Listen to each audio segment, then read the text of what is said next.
आजी आत निघून गेल्यानंतर निंबाळकर बाबांना म्हणाले, हे बघा शंभूनाथ, आमच्या निंबाळकर घराण्याचा प्रतापराव एकुलता एक वारस आहे.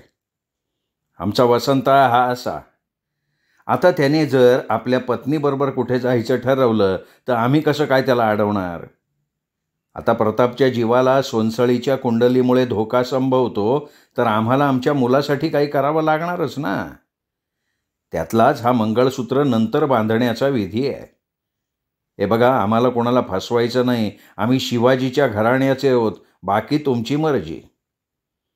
तेव्हा बाबा घाईघाईत म्हणाले, मी तुमची अडचण समजू शकतो. तुम्ही माझ्या आईचं बोलणं मनावर घेऊ नका. मी तिला समजावून सांगेन नीट. तसे एकदम निंबाळकर उठले आणि म्हणाले, मी आणि गुरुजी एकदा येऊन लग्नाचं सगळं नीट बोलू. आता आम्हाला जायची परवानगी द्या. तसे बाबा म्हणाले, अहो तुम्ही काही खाल्लं नाही. अगोदर खाऊन घ्या, तवर दुसरा चहा होईल. नंतर त्या निंबाळकर मंडळींनी बसून सगळं काही अगदी चौघींनी सावकाश खाल्लेलं होतं. माईनी दुसरा केलेला गरमागरम चहा त्यांनी घेतला. फक्त त्या कंकाल बाबांनी काहीही खाल्लेलं नव्हतं. नंतर ती मंडळी उठली तेव्हा बाबांनी मला बाहेर बोलवलं आणि मी बघितलं ते प्रतापराव आवंढे गिळत माझ्याकडे बघत होते. तशी मी खाली मान घातली. मला तो घाणेरडा मनुष्य जरासुद्धा आवडलेला नव्हता. फक्त बाबा आणि आजीमुळे मी गप्प राहिलेली होते. मी आल्यावर सगळ्यांनी मला आशीर्वाद दिला. ती मंडळी निघाली तेव्हा आईनं घाईघाईनं देवघरात जाऊन कुंकवाचा करंडा आणला. त्यावेळी ती मंडळी अगदी फाटकापर्यंत पोहोचली सुद्धा होती. आई त्या जाणाऱ्या मंडळींकडे बघत राहिली. त्यावेळी तिच्या हातात तो उघडा कुंकवाचा करंडा तसाच होता. आमच्या घरी ती निंबाळकर मंडळी टोळधाडीसारखी आली आणि माझ्या लग्नाचं ठरवून पुन्हा टोळधाडीसारखी निघूनही गेली. आईनी नंतर कौसल्यामाईला कुंकू लावलं आणि ती पुटपुटली, साधं कुंकू लावायची देखील त्या बायकांना पद्धत नाही. कसं होणार ग बाई माझ्या सोनीचं. नंतर आम्ही ते निंबाळकरांनी दिलेलं ताट उघडलं. ते ताट एका किमती फुलाच्या जाळीदार रुमालानं झाकलेलं होतं. आजीनी त्या ताटावरचा तो रुमाल बाजूला काढला आणि आम्ही सगळे बघत राहिलो. त्या ताटात एका केळीच्या पानावर एक हळदी कुंकवाचा चांदीचा करंडा होता. त्या करंड्याजवळ पान सुपारी, एक नारळ आणि पेढे ठेवलेले होते. त्याच्या बाजूला एक जरीकाठी पातळ तसाच खण आणि लाल गुलाबाची वेणी ठेवलेली होती. त्या पातळावर एक लाकडाची नक्षी कोरलेली छोटी पेटी ठेवली होती. आजीनी ती उचलली, उघडून पाहिली. त्यात कर्णफुलं, सोनसाखळी आणि बांगड्या होत्या आणि 101 चांदीचे रुपये बाजूला ठेवलेले होते. आजी अचानक बाबांना म्हणाली, शंभू, अरे हे स्थळ माझ्या सोनीला पेलवेल ना. तशी ती अजून अल्लड आहे. तिला जगाचा अनुभव नाही आणि तो तरुणसुद्धा मला काही तितका आवडला नाही बरं. बाबा म्हणाले, आई सगळं ठीक होईल. अगं पाण्यात पडलं ना की आपोआप पोहता येतं आणि आपली सोनी तशी समजूतदार आहे. आजी आईला म्हणाली, वत्सले चल थोडा चहा टाक बाई, माझं डोकं अगदी भणभणायला लागलंय. आजी माझ्याकडे ताट देत म्हणाली, जा सोने, हे देवापुढे ताट ठेवून ये. चहा पिताना माझी आई, माई, आजी, केदार काका, दादू बाबा आणि बाबा यांची अंगणात माझ्या लग्नाची चर्चा करण्यासाठी बैठक बसली. तेव्हा दादू बाबा म्हणाले, शंभू, मला तो कंकाल बाबा काय आवडीला नाही. त्याचा डोलाच कसा इगळा.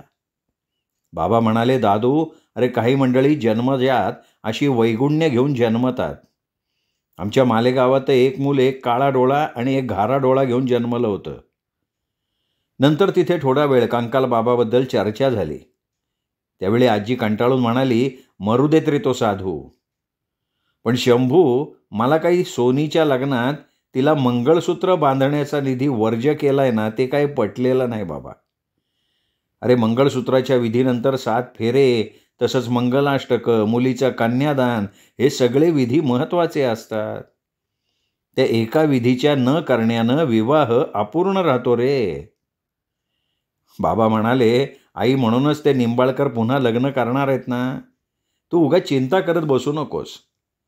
तेवढ्यात बाबांनी मला हाक मारली आणि मला म्हणाले, सोनी बाळा, तुला हे लग्न पसंत आहे ना. तेव्हा मी एकदम रडत म्हणाले, बाबा मला असं दूर करू नका, मला हे लग्न नाही करायचं. माईनी मला एकदम घट्ट जवळ ओढलं आणि माझे डोळे पुसत म्हणाली, "पोरी, असा रडू नगस. अगो, तू या समधा भला करण्यापायी बाबा यो समधा करत आहे." मी एकदम माईच्या कुशीतनं मागल्या अंगणात पळत गेले. मी गेले त्या दिशेनं बघत आजी खिन्नतेनं म्हणाली, "अगं, आपलं घर सोडायला कोण तयार होईल का? अगदी वत्सला अजून आपल्या माहेरच्या आठवणीनं टिपं गाळते. सोनी तर कालची पोर, तिला हे लग्न वगैरे कसं काय पटणार?" माझी आई हलक्यास म्हणाली, "आई, पण त्या आमच्या हिरव्यानं त्या साधूला टोचणं आणि भरीसभर म्हणून पांढऱ्याचं ते तसं रडणं मला कसं तरीच वाटतंय हां." बाबा हसत सावरून घेत म्हणाले, "वत्सले, त्या कंकाल बाबाचं ध्यानच कोणी टोचावं असं आहे. आणि आपण कधी पांढऱ्याला बांधत नाही, पण आज त्याला बांधलं म्हणून तो रडला असेल.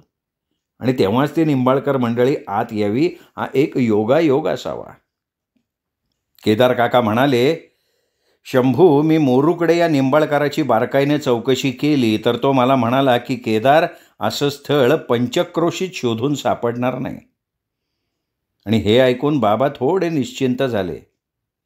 तरी त्यांना वाटलं की जर हे स्थळ सोनीसाठी योग्य आहे तर बाबांनी स्वप्नात येऊन हे लग्न करू नको असं का म्हटलं. आणि बाबा एकदम केदार काकांना म्हणाले, "केदार, मला काही समजत नाही की सोनीच्या बाबतीत मी काय निर्णय घ्यावा." केदार काका म्हणाले, "शंभू, आता आपण त्यांचं ताट घेतलंय, त्यांना होकार दिलाय. आता जे काही होईल ते सगळं आपण नारायणावर सोडू. तसं इथून जरी अंजनगाव दूर असेल तरी ते काही सातासमुद्राच्या पलीकडे नाही आहे. आपण कधीही जाऊन रुक्मिणीला बघून येऊ शकतो." केदार काकांच्या ह्या बोलण्यानं नंतर बाबा थोडे निश्चिंत झाले. तशी आई काही न बोलता आत गेली आणि आजीला कळलं की माझ्या आईचं काहीतरी बिनसलंय.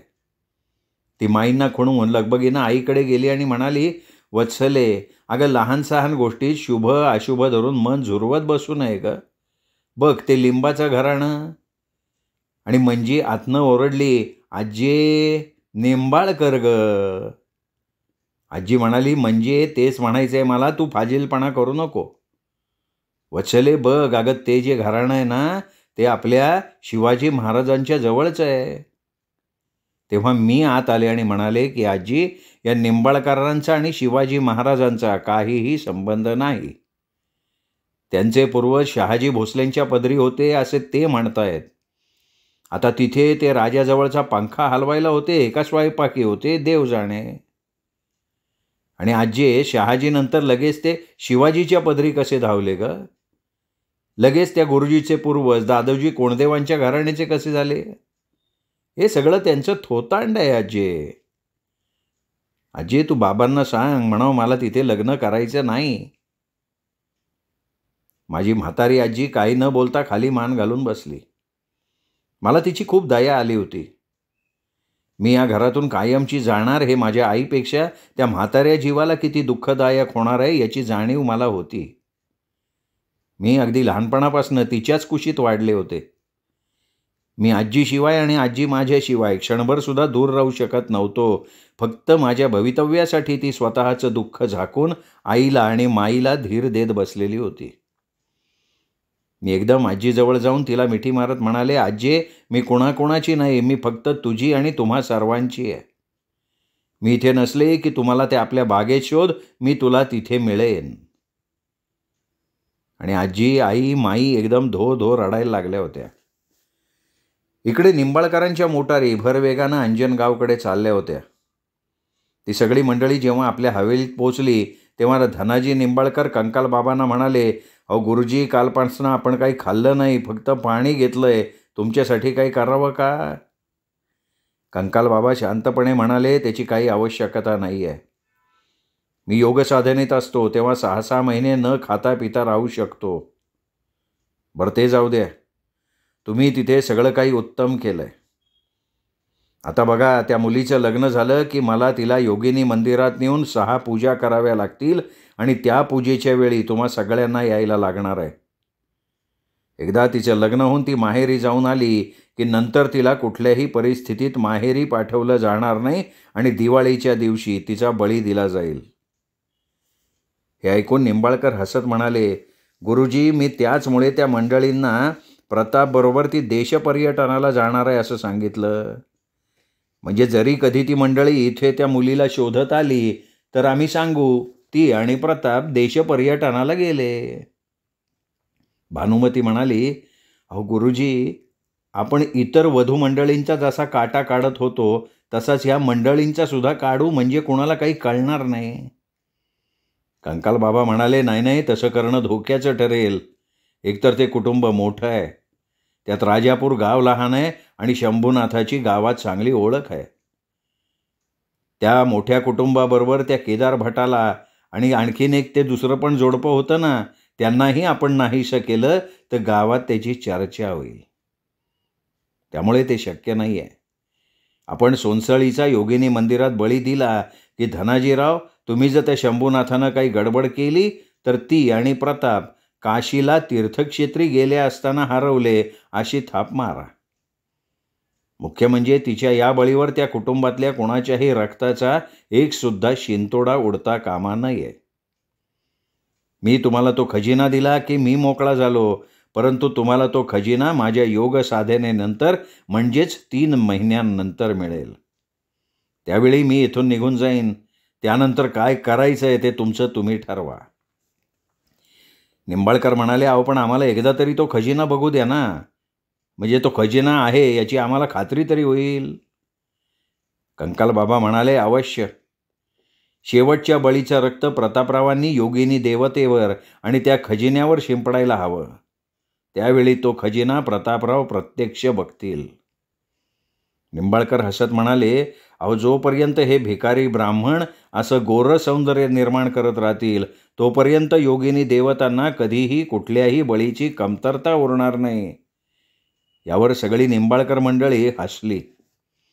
प्रतापराव कंकाल बाबाकडे बघत म्हणाले, गुरुजी, त्या सोनसळीचा बळी देण्यापेक्षा आपण आणखीन 10 बळी योगिनी देवतांना दिल्या तर नाही चालणार का? अहो ती सोनसळी फार सुंदर आहे, मला फार आवडली आहे. कंकाल बाबा एकदम कठोरपणे म्हणाले, तो विचार मनात सुद्धा आणू नका तुम्ही. ते फक्त माझं सावज आहे. आणि समजा तिने खरोखर तुमच्याशी लग्न करून या हवेलीच्या उंबरठ्याचं माप ओलांडलं तरी तुमची ही हवेली त्या क्षणी स्मशान होऊन जाईल. म्हणून तुम्ही तिच्याकडे साधं बघू सुद्धा नका. आणि प्रतापराव हात चोळत गप्प बसले. त्यानंतर कंकाल बाबा शांतपणे म्हणाले, हे बघा, आपण सगळ्यांनी फार काळजी घ्यायला हवी.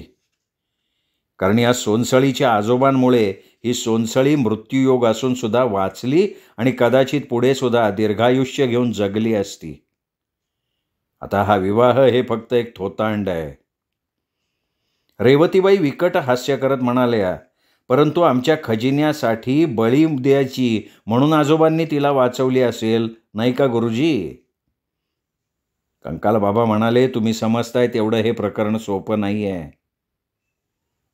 आपल्याच विचारात मग्न असलेले प्रतापराव म्हणाले, तरी त्या सोनसळीनं जरा उशिरा जन्म घ्यायला हवा होता. अहो तिच्या सौंदर्याला सोन्याची झळाळी आहे.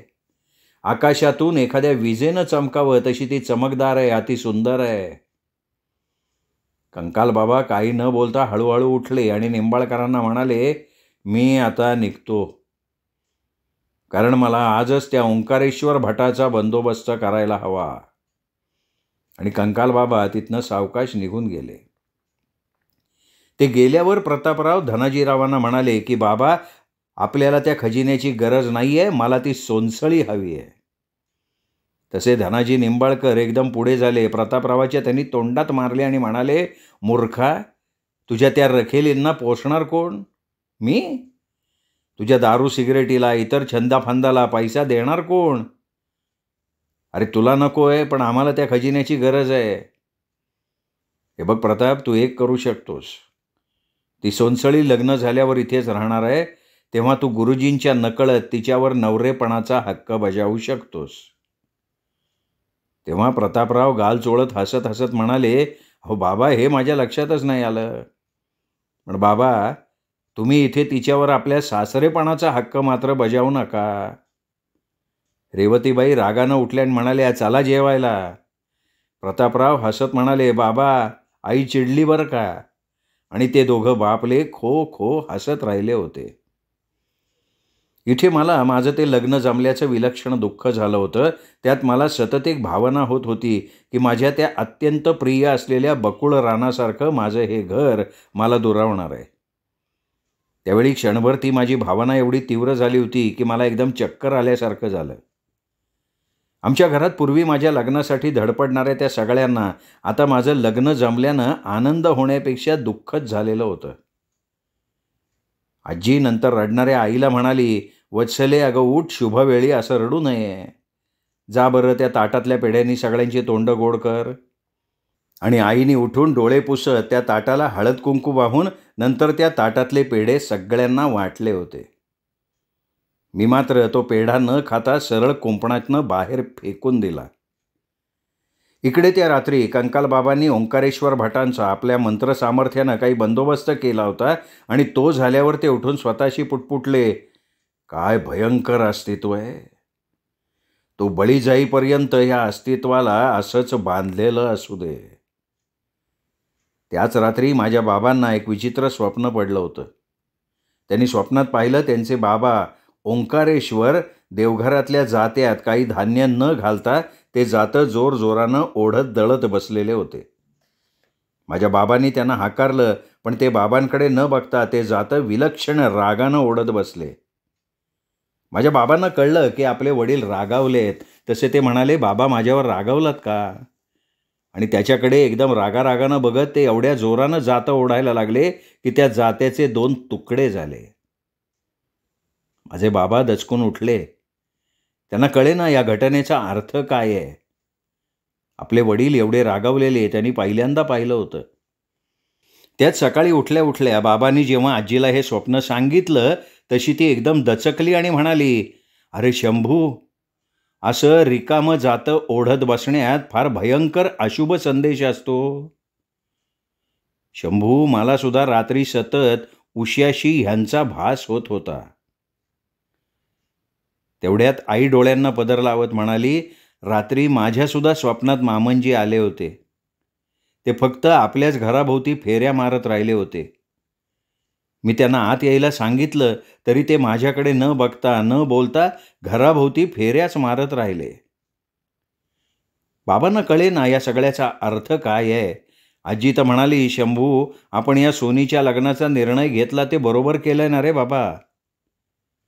त्यावर बाबा म्हणाले, आई, मला वाटतं बाबांना आपल्या सोनीचं हे लग्न पसंत नाही आहे, म्हणून मी त्या निंबाळकरांना नकार कळवतो. आजी म्हणाली, बघ बाबा काय करायचं ते. पण मला काही ह्यांचं हे असं आपल्या तिघांच्या स्वप्नात येणं हे लक्षण काही ठीक दिसत नाही आहे. बाबा म्हणाले, मी आजच केदार आला ना की त्याच्याशी बोलतो. त्या सकाळी केदार काका आले तेव्हा बाबांनी आपला निर्णय त्यांना सांगितला. तसे केदार काका म्हणाले, अरे पण शंभू, आपण त्यांचं ताट स्वीकारून त्यांना आपला होकार कळवला आहे आणि असं असताना आता त्यांना एकदम नकार देणं कसं शक्य आहे. माझी आजी त्यावर तावातावानं म्हणाली, हे बघ केदार, आपण त्यांचं ताट स्वीकारलं याचा अर्थ सोनीचं लग्न तिथे करावंच असं होत नाही. अरे आपण 4 पेढे आणून त्यांचं ताट परत करून नकार कळवून टाकू.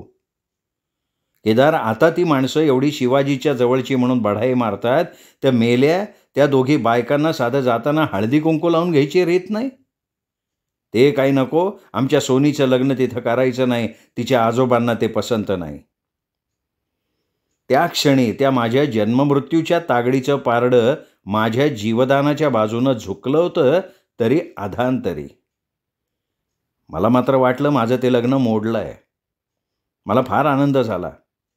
एका कैदेतून सुटण्याचा तो आनंद होता. त्याच दिवशी साधारण 11 वाजता आमची माई आणि दादूबाबा आले. माईनं आज खास माझ्यासाठी आणि आईसाठी लाल तिखट तेलाचं तवंग असलेलं मटणाचं सुकं आणि तांदळाच्या भाकऱ्या करून आणल्या होत्या. आई मला म्हणाली, जा सोने, आज जाऊन माईने आणलेलं खाऊन घे, नंतर तोंड धुवून सुपारी खा. मी आईला विचारलं की आई तू नाही का खाणार. त्यावर ती म्हणाली, मला आज काहीही खायला नको आहे, तू खा सोने. मी आईला म्हणाले की आई, अगं माझं लग्न आता मोडलं आहे, चल आपण दोघे मिळून खाऊ. आणि त्यावर मात्र माझी आई हसली आणि तो माझा दिवस फार मजेत गेला. पण त्याच रात्री कितीतरी दिवसांनी मला पुन्हा ते पायऱ्यांचं स्वप्न पडलं. या स्वप्नाच्या वेळी मी त्या बंद गुहेत जाण्याचा प्रयत्न करत असताना त्या आतल्या तरुणी ते गुहेचं दार आतून ढकलून मला आत येऊ नको असं सांगत होत्या. मी पाहिलं, देवा, दुरून ते लाल फडक्यात गुंडाळलेलं अस्तित्व आपल्या एकाच मोकळ्या हातात तलवार घेऊन वेगानं धावत माझ्या जवळ येत होतं आणि मी त्या गुहेत जायला धडपडत होते. क्षणात ते लाल अस्तित्व माझ्या जवळ येऊन पोचलं होतं आणि मी एकदम मागे वळून नको नको म्हणत असताना त्या अस्तित्वानं एकदम आपला हात वर करून ती आपल्या हातातली तलवार सपकन माझ्या मानेवर मारली होती. मी थरथरत रडत बाबा बाबा करून उठले तर आमच्या झोपायच्या खोलीत कोणीच नव्हतं, पण बाहेर मात्र बाबा जोरजोरात यशाला हाका मारत होते. मी उठून बसले तर माझी छाती विलक्षण धडधडत होती. मी हलकेच माझ्या मानेवरनं हात फिरवला, ती ठीक होती. मी माझं तोंड पुसलं. तेव्हाच आमचा पांढऱ्या आत आला. मी त्याला लोटत म्हटलं, अरे पांढऱ्या, मी उठली आहे, आता सकाळी सकाळी माझं तोंड नको चाटू बाबा. मी असं म्हणत होते तेवढ्यात मंजी रडत आत आली आणि मला म्हणाली, ताई, अगं आपला येशा नाहीसा झालाय. मी काय म्हणून ताडकन उठले तर आमचं सगळं घर यशाच्या नावानं ओरडत त्याला शोधत होतं. माझी आई माझघराच्या दाराशी येशा येशा करत रडत बसली होती तर आजी बिचारी इथे तिथे धावून येशा येशा करत होती. माझे बाबा तर पार आमच्या शेतापर्यंत त्याला शोधून आले होते, पण येशाचा कुठेही पत्ता नव्हता. आम्हा कोणाला कळेना की हा इतक्या सकाळी गेला कुठे. आणि बाबांना काहीतरी शंका आली तशी माझ्या बाबांनी आमच्या विहिरीत वाकून बघितलं तर देवा, आमचा येशा त्या खोल विहिरीत क्षणभर धडपडत वर आलेला त्यांना दिसला आणि क्षणात तो नाहीसा होऊन पुन्हा खाली गेला होता. बाबांनी काहीही विचार न करता त्या खोल विहिरीत सरळ वरनं उडी मारली. येशाला विहिरीतून वर काढून त्याच्यावर प्राथमिक उपचार करून लगेच त्याला दवाखान्यात हलवण्यात आलं होतं आणि आमच्या घरात आम्ही येशाच्या नावानं रडून एकच कालवा केला होता. आमचा येशा ठीक होता, पण त्याच्या छातीला थोडा मार लागून त्याची एक बरगडी अगदी मोडल्यासारखी झाली होती, पण नशीब ती मोडली नव्हती. तसा आमचा येशा धोक्याच्या बाहेर होता, परंतु जर तो बाबांना दिसला नसता तर मात्र फार बाका प्रसंग आमच्यावर ओढवला असता. काळ आला होता, पण यशाची वेळ आलेली नव्हती.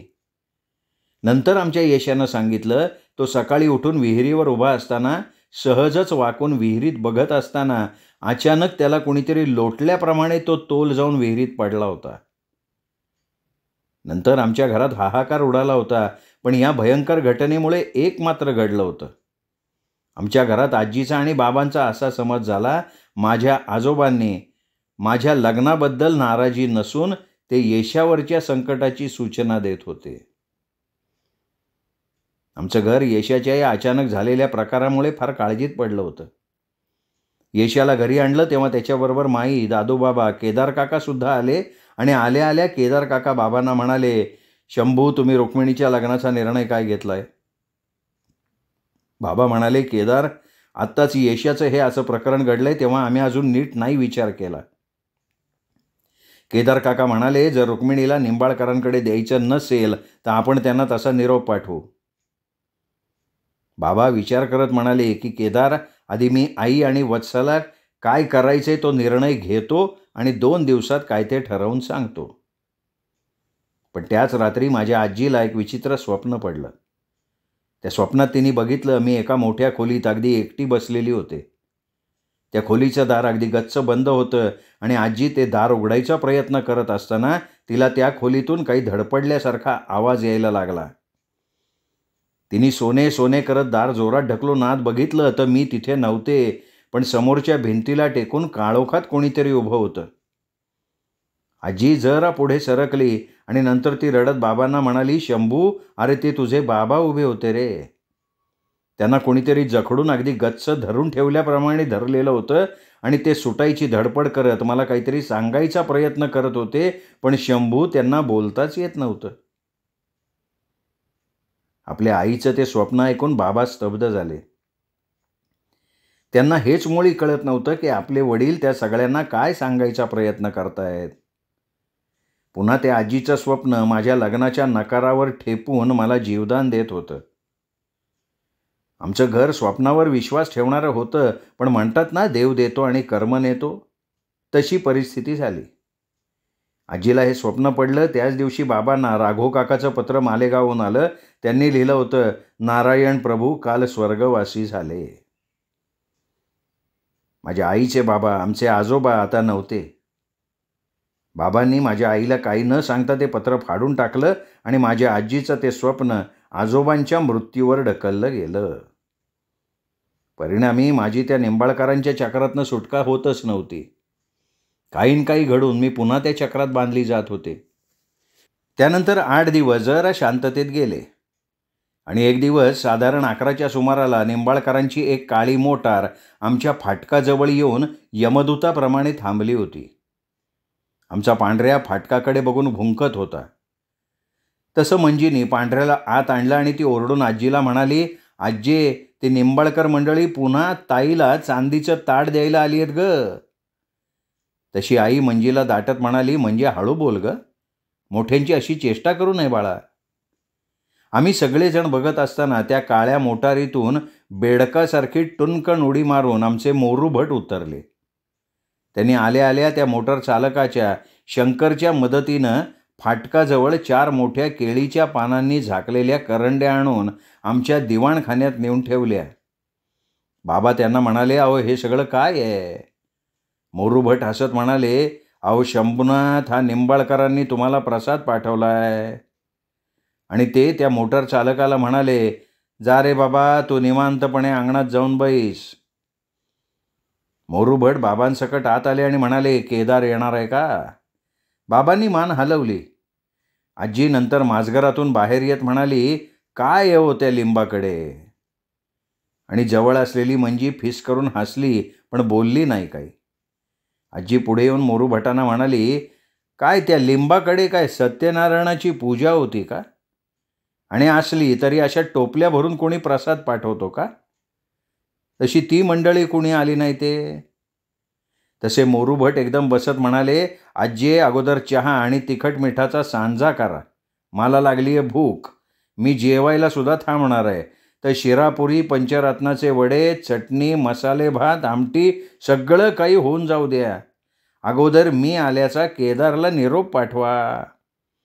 बाबा म्हणाले, अहो ते आता एवढ्या देवळाची पूजा आटोपून येतीलच की.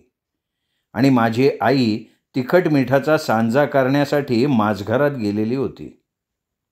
इकडे मोरू भट आमच्याकडे पोचले आणि तिकडे निंबाळकरांच्या हवेलीत निंबाळकर मंडळी आणि कंकाल बाबा बसून बोलत होते. कंकाल बाबा निंबाळकरांना म्हणत होते, मी सूचना दिल्याप्रमाणे तुम्ही सगळ्या भेटवस्तू नीट पाठवल्या ना? मोरू भटाला सगळ्या सूचना नीट दिल्या आहेत ना? रेवतीबाई हसत म्हणाल्या, गुरुजी तुम्ही काही काळजी करू नका. बायकांना काय पाहिजे ते मला चांगलं माहिती आहे आणि त्याप्रमाणे मी सगळं काही रीतसर पाठवलं आहे. थोडं जास्तच पाठवलं आहे. आता एवढा मोठा खजिना आम्हाला मिळणार आहे, तेव्हा मी कशात काही काटकसर केलेली नाही. आणि धनाजी निंबाळकरांना कळलं, गुरुजींना आपल्या पत्नीचं बोलणं काही आवडलेलं नाही. तसं ते रागवून रेवतीबाईंना म्हणाले, रेवती, तू जरा कमी बोलत जा. एकदा का तू बोलायला लागलीस की नंतर थांबायचं नाव नाही घेत. रेवतीबाईंनी मान उडवली. कंकाल बाबा म्हणाले, तुम्ही मोरू भटांना सूचना दिल्या आहेत त्याप्रमाणे तो सगळं बोलेल ना? हे बघा धनाजी निंबाळकर, मला कुठल्याही परिस्थितीत हा बळी पाहिजे. धनाजी निंबाळकर म्हणाले, अहो तो मोरू भट असा आहे, त्याच्या हातावर कोणी पोळी दिली की तो त्याच्यावर मध घालायला सांगेल. आता बसला असेल आमची स्तुती करत, पण गुरुजी त्या ओंकारेश्वराचा तुम्ही नीट बंदोबस्त केला आहे ना? कंकाल बाबा थोडे अस्वस्थ झाले आणि म्हणाले, मी माझ्या परीनं त्याचा बंदोबस्त केला आहे. त्याचं काय आहे धनाजीराव, ही मृत माणसं आपल्या माणसावर संकट आलं ना की त्याची सूचना आधी त्यांना देतात. तसं हे ओंकारेश्वराचं अदृश्य अस्तित्व फार शक्तिशाली आहे. अहोरात्र पूजा पठण करत होती ना ते, त्याचा तो परिणाम. तुम्ही बघितलं ना धनाजीराव, त्या मुलीचं सौंदर्य साधं नाही आहे. प्रत्येक असामान्य गोष्टीत एक शक्ती असते. वेळप्रसंगी ती मुलगी आपलं स्वतःचं रक्षणसुद्धा करू शकेल, म्हणून आपण फार सांभाळून सगळं केलं पाहिजे. एवढं बोलून कंकाल बाबा अचानक उठून उभे राहिले आणि एकदम प्रतापरावांकडे बघत म्हणाले, तुम्ही सगळ्यांनी सोनसळीपासून दूर राहिलं पाहिजे. जर तुम्ही तिला कोणी काही केलं तर मी एकेकाचं नरडं फोडीन. आणि एवढं बोलून कंकाल बाबा तिथून शांतपणे निघून गेले. भानुमती प्रतापरावाकडे बघून म्हणाली, प्रताप, जर तुला आपलं नरडं फोडून घ्यायचं नसेल तर त्या सोनसळीपासनं दूर राहा रे बाबा. त्यावेळी धनाजीराव काही विचार करत म्हणाले, प्रताप, मी एक ठरवलंय. सोनसळीचं तुझ्याशी लग्न लागलं की हा साधू तिचा बळी देऊन 3 महिने तिथे कसली तरी आराधना करत बसणार आहे. मी काय म्हणतो, याची आराधना संपवून आपल्याला खजिना मिळाला की आपण ह्या साधूचा सुद्धा काटा काढून टाकू. कारण नंतर हा इथे आला, त्यांनी खजिन्याचा वाटा मागितला तर त्याला तो द्यावा लागेल. अरे मोठमोठ्यानं ही धनसंपत्ती वेड लावते. त्यामुळे आपण याला हवेलीच्या बाहेर जाऊच द्यायचं नाही. प्रतापरावही म्हणाले, अगदी बरोबर बोललात बाबा, साल्याचा मुडदच पाडू. धनाजीराव म्हणाले, प्रताप, त्या गुरुजीच्या पाठोपाठ मोरू भटाला सुद्धा यमपुरीत पाठवावं लागेल. कारण त्याच्याजवळ आपली पुष्कळ रहस्य आहेत. त्याचा काटा काढणं फार काही विशेष कठीण नाही आहे. फक्त या गुरुजीशी फार सांभाळून वागावं लागेल. हा काही खात पीत नाही, याला गळफास दिला पाहिजे. त्यावर सर्व निंबाळकरांनी माना डोलावल्या. त्यावेळी इकडे बिचारे मोरू भट चहा आणि तिखट मिठाच्या सांज्याचा वास घेत म्हणत होते, शंभूनाथ, खरं तर तुम्ही गेल्या जन्मी फार मोठं पुण्य केलेलं असणार, म्हणून तुमच्या मुलीला असं सोन्यासारखं स्थळ मिळालं. त्याचवेळी केदार काका आले. नंतर मोरू भट तोंड फाटेपर्यंत त्या निंबाळकरांची स्तुती करत खात राहिले होते. खाता खाताना एकदम मोरू भट म्हणाले, शंभू भट, तुमचे पूज्य पिताश्री धनाजी निंबाळकरांच्या स्वप्नात येऊन म्हणाले, मी तुमचा आभारी आहे. माझ्या नातीला तुम्ही आपली सून करून घ्यायचं ठरवलं ना, म्हणून. आणि ते हे सांगताना आमचं सगळं घर तिथे जमलं होतं. बाबा आश्चर्यानं म्हणाले, खरं म्हणताय मोरू भट? मोरू भट म्हणाले, अहो खरं म्हणजे काय? ते असं सुद्धा धनाजीरावांना म्हणाले की माझं दैवत शंकराचं आहे आणि शंभूनाथाचं, लक्ष्मीनारायणाचं. तेव्हा माझ्या नातीला तुम्ही लक्ष्मी भेट द्या, त्यामुळे सगळं काही व्यवस्थित होईल. माझे भोळे बाबा प्रसन्नपणे हसले. त्यावेळी त्यांच्या लक्षात आलं नाही, आपल्या आईनीच हे सगळं रेवतीबाई आणि भानुमतीबाईला बोलण्याच्या ओघात सगळं सांगून टाकलेलं होतं. मोरू भट नंतर पुढे सरकून चहा पीत म्हणाले, अहो मग काय, लगेच निंबाळकरांनी ह्या भेटी आणि लक्ष्मीची मूर्ती आपल्याकडे पाठवली. हे ऐकून बाबा अतिप्रसन्नपणे आजीला म्हणाले, आई, या मोरू भटांना आणखीन सांजा दे, चहा दे. मोरू भटांनी येऊन इथे निंबाळकरांनी सांगितल्याप्रमाणे सारीपाटाचा डाव मांडून, नंतर खेळी खेळून, पट जिंकून, जेवून खाऊन ते निघूनही गेले. मोरू भट गेल्यावर आजी केदार काकांना म्हणाली, केदार, हा भट किती बोलतो रे. जणू काही ते लिंबाच्या माणसांनी आपलं कौतुक करायला इथे त्याला मुद्दाम पाठवलंय. केदार काका हसत म्हणाले, आई, तू त्या मंडळींना लिंब म्हणू नको ग. त्या ली आहे ना ली, त्याच्याऐवजी नी म्हण, म्हणजे निंबाळकर. आजी म्हणाली, आता तू सुद्धा आमच्या मंजीसारखा वागायला लागलायस हा केदार. हे बघ, आता लिंबू काय आणि नीम काय, एक आंबट तर दुसरं कडू, मेला गोडपणा तो कशात नाही. अरे माझ्या काही बोलण्यानं माणसं बदलणार आहेत का? अगं वत्सले, कौशल्ये, आता ती माझघरातली कामं राहू द्या, तुम्ही इथे या अगोदर या टोपल्यात काय कौतुक आहे ते बघा. तशा आई आणि माई माझघरातनं त्या 4 करंड्या उघडायला बसल्या आणि आमचं सगळं घर तिथे गोळा झालं. सगळ्यात आधी हिरव्या येऊन आईनं पुढं ओढलेल्या करंडीवर बसला. तेवढ्यात सगळ्यांना लोटून पांढऱ्या सगळ्यांच्या समोर येऊन बसला तर आमचा चुलबोक्या आईच्या अंगावर चढून बसला. जाईजुई खाली उतरून दुसऱ्या करंडीवर जाऊन खेळायला लागल्या. आजी वैतागली. तिने हिरव्याला उचलून दारावर ठेवलं आणि मंजीला म्हणाली, म्हणजे त्या जाईजुईला त्या करंडीवरनं खाली उतरव, तू त्यांना धर. मंजी उठली. आजी वैतागानं म्हणाली, मेले, जरा काही झालं की ही सगळ्यांच्या अगोदर इथे येऊन बसतात. आणि मंजी जाईजुईला पकडायला गेली तर त्या इथे तिथे पडून तिला चकवायला लागल्या आणि हिरव्या पुन्हा येऊन करंडीवर बसला. हा सगळा गोंधळ बघून आजी हसत म्हणाली, कौशल्ये, ही मेली भूतावळ आता काही उठायची नाही बाई, तुम्ही करंड्या उघडा. मी त्या करंडीकडे बघितलं. त्या चारी करंड्या अतिशय कलात्मक पद्धतीनं सजवल्या होत्या. त्या केळीच्या पानांनी बंद केलेल्या करंड्यांवर आबोलीच्या माळा सोडल्या होत्या. आईनं एक करंडी पुढे ओढली, हळुवारपणे ती उघडायला लागली आणि चुलबोक्या म्याव म्याव करत आईच्या मांडीवरनं मान उंच करून त्या करंडीला होंगायला लागला. तशी आजी चिडली आणि म्हणाली, वत्सले, आधी त्या चुलबोक्याला त्या करंडीत काय आहे ते बघू दे, मग आम्ही बघतो. आईनी हळूच हसत ती करंडी उघडली. त्या करंडीत अनेक प्रकारची फळं अगदी छान तऱ्हेनं मांडून ठेवली होती. फळाच्या वर एक लाल कपड्यात लहानशी पण फार सुंदर लक्ष्मीची चांदीची मूर्ती गुंडाळून ठेवली होती. आईने ती मूर्ती उचलली आणि ती मूर्ती माझ्या हातात देत म्हणाली, सोने, जा बाळ, ही देवघरात ठेव. मी आईच्या हातातून ती मूर्ती घेतलीच होती की आमचा पांढऱ्या एकदम पुढे आला आणि माझ्या हातातून ती मूर्ती खाली पडली.